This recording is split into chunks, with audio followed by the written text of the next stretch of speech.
তুমি এতদিন পর? শারমিন, তুমি এতদিন পরে এই বাড়িতে? আমি একেবারে তোমার কাছে চলে এসেছি, আর কোনোদিন যাবো না, কোথাও যাবো না। এইসব তুমি কি কইতেছো? তোমার কি মাথা ঠিক আছে? আমার মাথা একদম ঠিক আছে মা। সুমন, এই দেখো আমার গর্ভে তোমার সন্তান। খবরদার! কিসের সন্তান? কার সন্তান? এই মহিলা, আপনি কে? আমি সুমনের বউ, আমার পেটের সুমনের সন্তান। মানে কি? আম্মা, আপনি আমাকে কি বলে সুমনের সাথে বিয়ে করাইছিলেন? আপনি কিন্তু আমার বলছেন যে সুমনের সাথে সুমনের আগের বইয়ের তালাক হয়ে গেছে। ইমেজি কি বলতেছে? ওর পেটে সুমনের বাচ্চা মানে? হেই, তুমি এসব কি কইতাছো? কার সন্তান তুমি পেটে আনছো? হ্যাঁ, আইনা আমার পোলার ঘাড়ে গসাইতে চাইতেছো?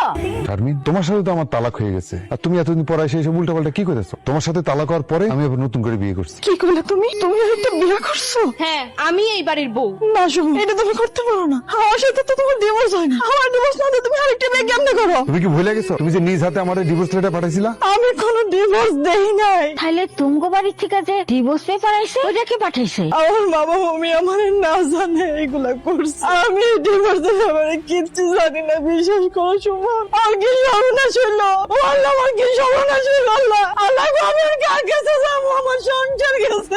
আল্লাহ গো, আল্লাহ। বাহ, পুরান ভালোবাসা উতলে উঠছে, তাই না? তোমরা সবাই আমার সাথে প্রতারণা করছো, আমার মিথ্যা কথা কইছো। কেমনে পারলা এত বড় একটা মিথ্যা কথা বলে আমার বিয়ে করতে? সেতু, চুপ করো, অনেক বলছো। তোমার সাথে কেউ মিথ্যা কথা কয় নাই, যা ঘটছে তাই হয়েছে। আর ও অসুস্থ, একটা দুর্ঘটনা ঘটে গেলে আমরা তো সবাই ঝামেলায় পড়বো। তুমি